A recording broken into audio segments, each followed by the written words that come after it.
subscribe, like, and comment. Welcome back to my YouTube channel, guys. Hello, my name is Komgisha Joan Senoga, and I'm very excited to be back. Yes, so it's been a while. Like a month is a long time, but I would say I'm having a lot of things that I'm cooking. Something is coming up and I'm really excited about it. I'm excited about where the channel is heading. So just keep on telling your friend, your loved ones to just subscribe. By the time it comes, they're already tuned and ready to go. Okay, so for those who do not know me, as I said, I'm Komgisha Joan, and my channel, I said it's all like it's versatile. I can talk about anything. However, I mainly focus on helping young girls preparing for marriage and men preparing for marriage. As long as you prepare for marriage and you one day wish to be married, you are in the right place. Just sit. This is about to be your home. Okay, so today I normally become quiet for some time, but I get so many questions and I just come up. I'm like, you know what, it's high time I answered this question. So this is one of the days while I still cook what is coming up.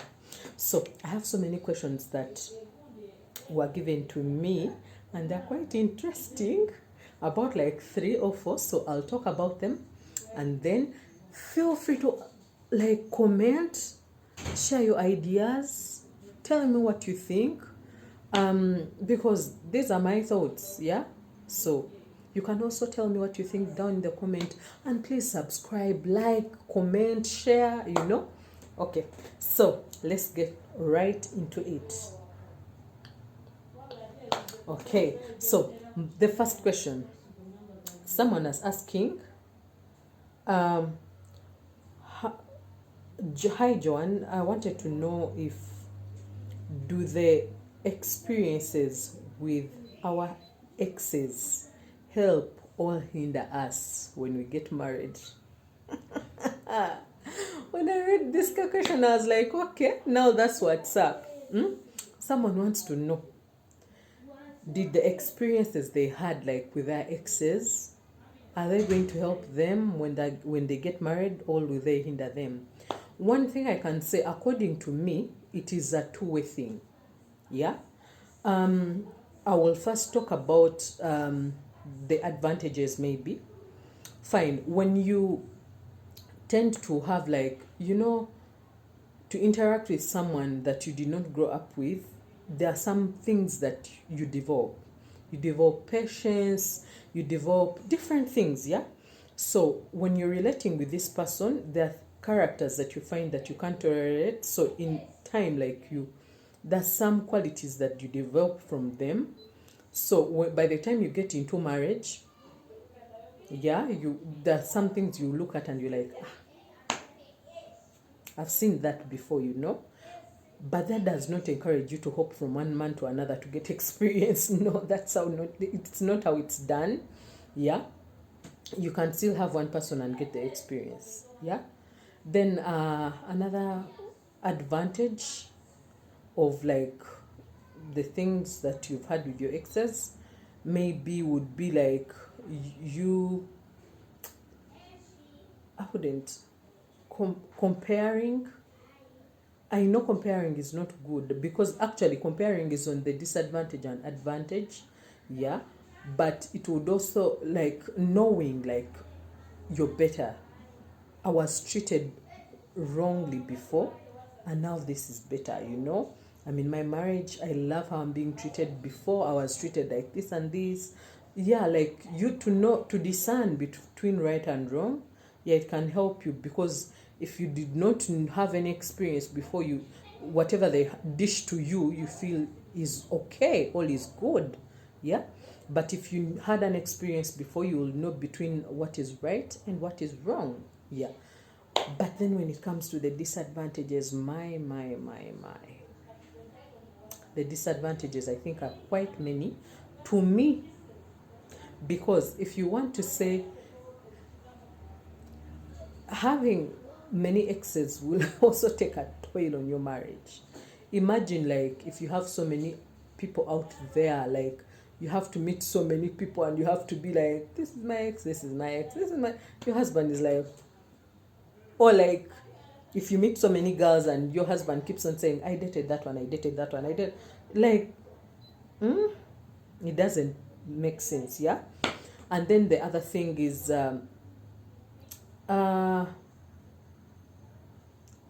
it can make you lame in a way. You know, like how you can have an ex who used to maybe like it was, you don't need to cook. Let's just go out all the time and all those things. So you come into marriage and then you want the same life. It's not going to happen. So it might happen if that's what you discussed with your husband. Remember, I told you before, marriage is all about communication. So if you communicated about it before, that you will not be cooking, you will not be doing all those things, then it is good for you, like you will do it. But if you did not talk about it, it will take a toll on you. So like then also when it comes to where I said comparison, it can help you, like with the experience when it comes like to the bedroom. You might have experience, yeah, but at the same time it might also turn out for wrong. You know, if you had someone who is so like perverted or what, and then you get married to someone who is so calm and, you know, like reserved when it comes to the bedroom, so you're going to be like, you know, so that's what you're going to be like disappointed. So one thing I can say is, according to this question,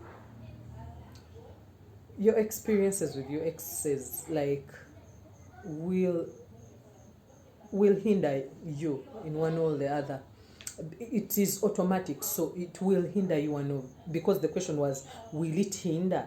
So when I tell you the advantages and the disadvantages, it hinders, yeah, it does, in one or the other.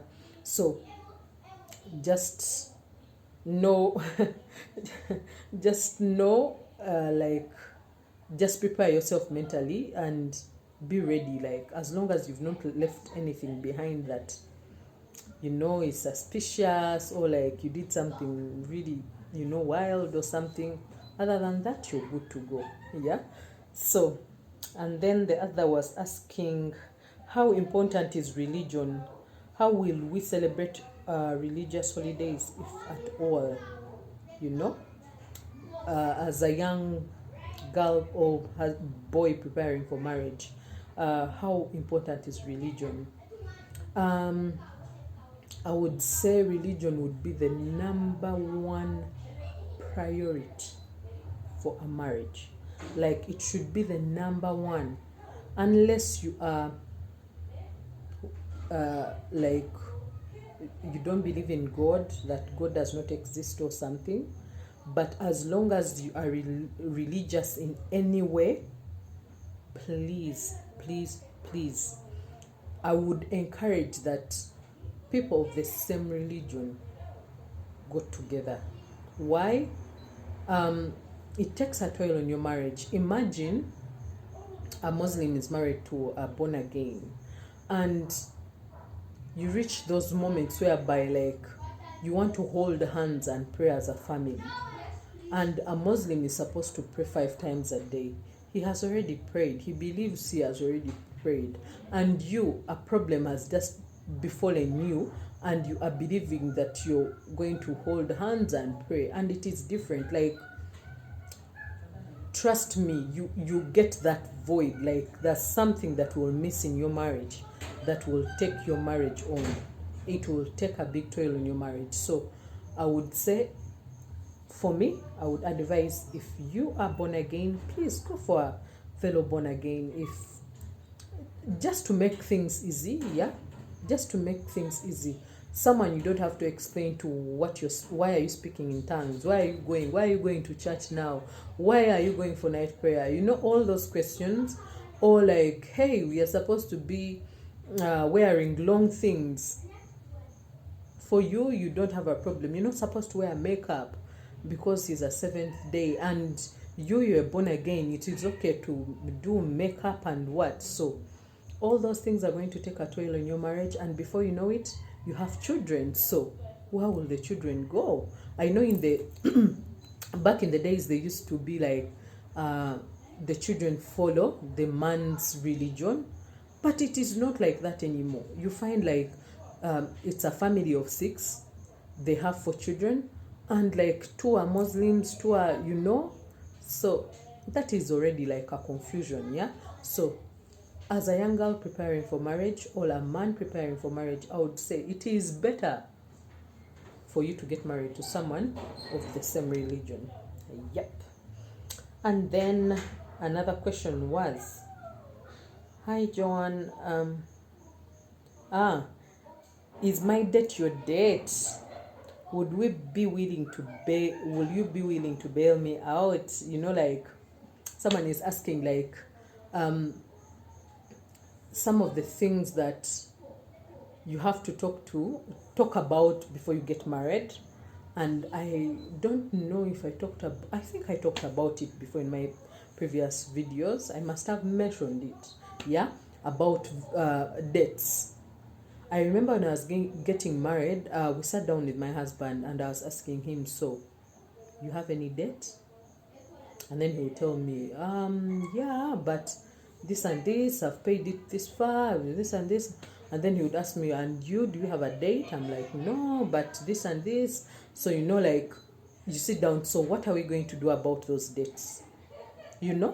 Because there are some women who will have a date, and then they will expect that the man is the one who's going to be paying it. Once we get married, he's going to help me out to pay that date. You will fall kumwana w'omukazi nga tayagala kumanya.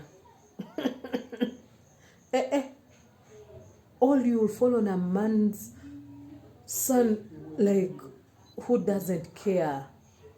There are women, like, up to now who say, my money is my money. Your money is our money. Together. And that works a lot in marriage. You find like most of them are like, your money is our money, but my money is my money, So it is very, very like, it is very, very hard. Dad, it is very hard. So you find at the end of the day, you just have to continue. Like, you have to know the difference between the dates. Like, talk about the dates. Talk about the dates.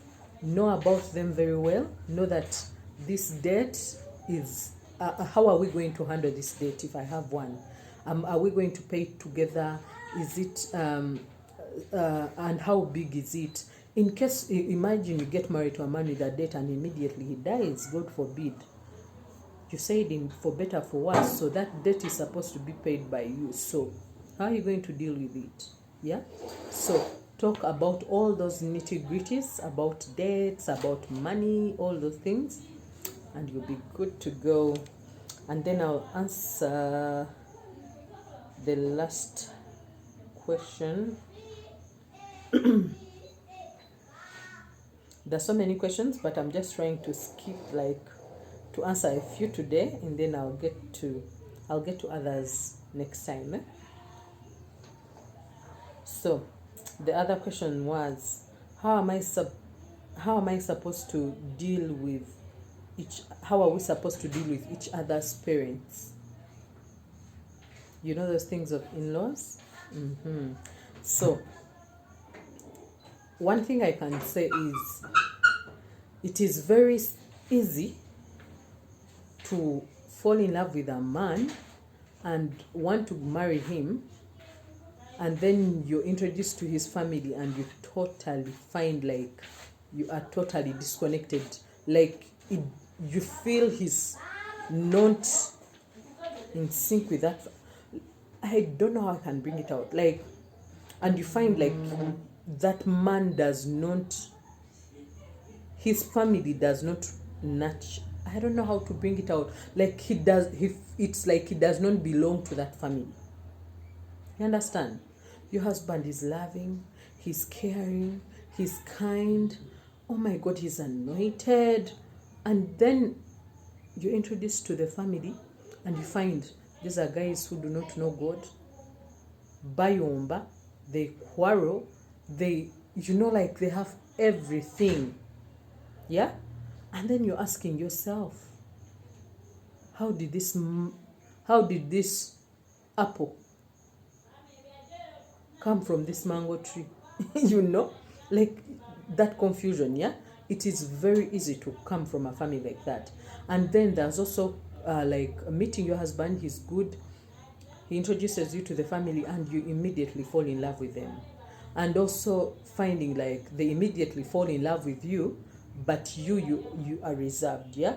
So what can I say? Like, the best way is, are we supposed to like each other's family? That was the question.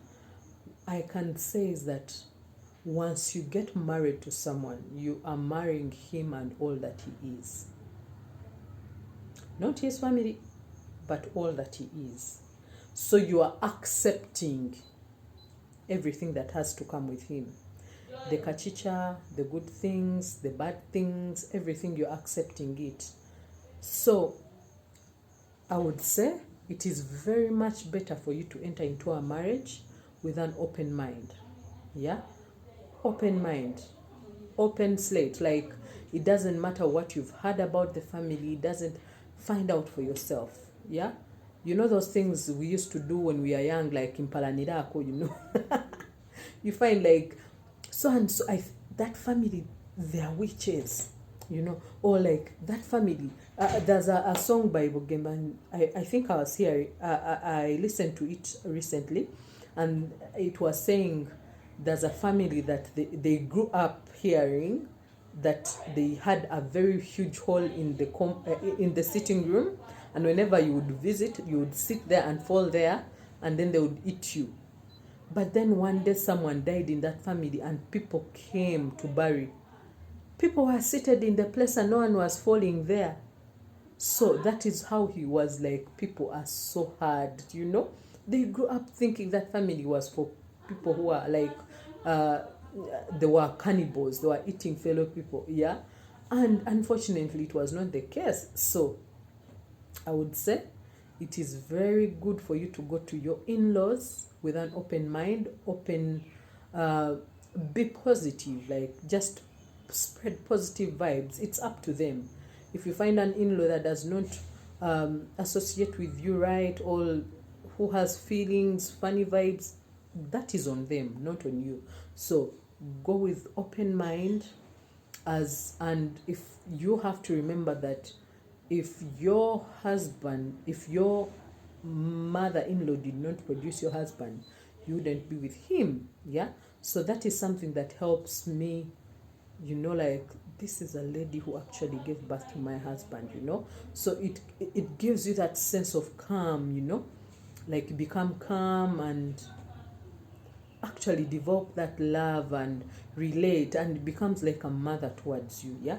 So I would say the best way to set up a marriage is enter marriage to see in-laws with an open slate and an open mind. I think that is it for today. So I love you very much. I remain Komgisha Joan Senoga.